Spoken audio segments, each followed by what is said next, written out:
How to install the fluted panel. 1. When the fluted panel and wall panel are joined, first, trim off the excess edges and connect it directly to the wall panel. Or use profiles to connect them in the middle to achieve different effects.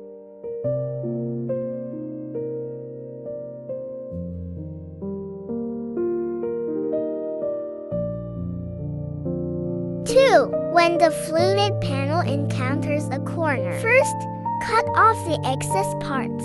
Apply a T-shaped profile to the gap. Or apply an L-shaped profile. If the corners are all fluted panels, first mark the areas and cut them.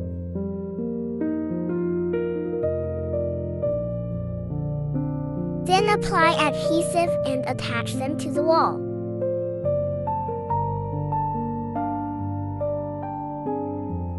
Three, how to splice flat fluted panel.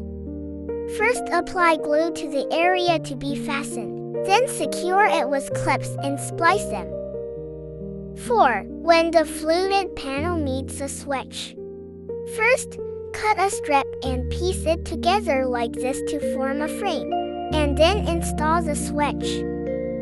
Finally, if you don't like the color of the profiles, we can also make it match the color of the wall panel.